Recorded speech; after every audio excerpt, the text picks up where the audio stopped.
water vapor, nitrous oxide, and more. The reason they're called greenhouse gases is because they act just like a real glass-covered greenhouse, like the kind you could grow orchids in, or even beans. Both glass-covered greenhouses and greenhouse gases let sunlight in, but prevent the warmth from escaping back out. What kinds of greenhouse gases are polluting our air? Carbon dioxide, 82%. Methane, 9%. Nitrous oxide, 5%. Other, 4%. A little bit of greenhouse gas is good. It keeps our planet at a comfortable 57 degrees Fahrenheit, a temperature that's averaged over the whole planet and across all the seasons.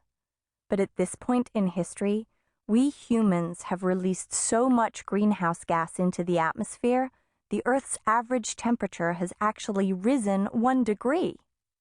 Maybe you're thinking that doesn't sound so bad. If the Earth's average temperature increases even a few degrees, gigantic changes can happen. Glaciers will melt. Oceans will get too warm, causing fiercer hurricanes. Animals and plants might die because they can't adapt to the change in temperature. And humans can suffer too.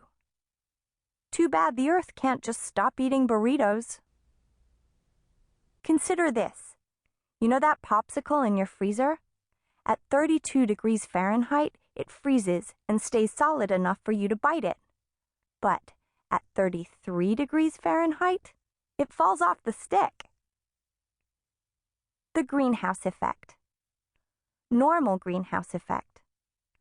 When direct sunlight, short-wave energy, heads toward Earth, it passes right through greenhouse gases. Some of the sunlight is reflected by the clouds back into space, but most is absorbed by the Earth and is used to warm the planet's surface. The Earth then radiates some of that heat, long-wave energy, back into the atmosphere.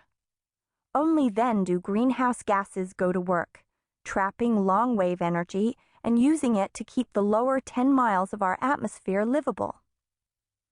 Extreme greenhouse effect.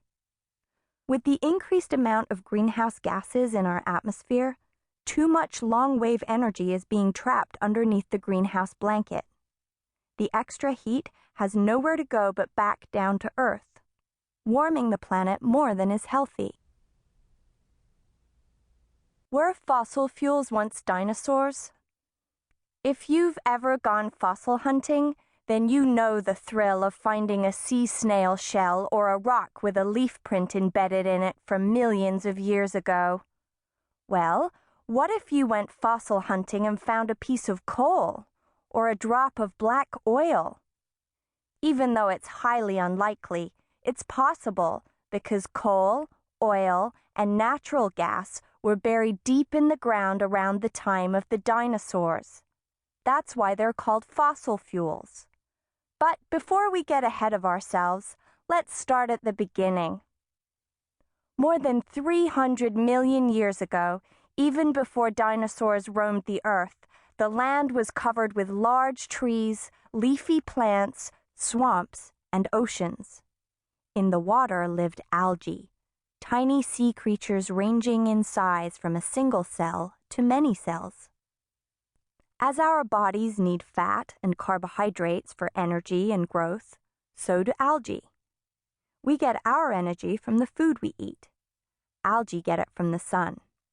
Algae use sunlight to convert carbon dioxide into carbohydrates, storing energy for growth. But they also store something else: oil. A microscopic amount of oil is present in all algae. When the prehistoric algae died, as all living things eventually do, they sank to the bottom of the water. They were then buried, either by sea or by sediment, which is a mishmash of sand, clay, and other minerals. Maybe an earthquake shook the ground so hard that sediment eventually covered an entire swamp. Or an ice age came along suddenly and froze an ocean for thousands of years. However it happened, the algae lay there, buried.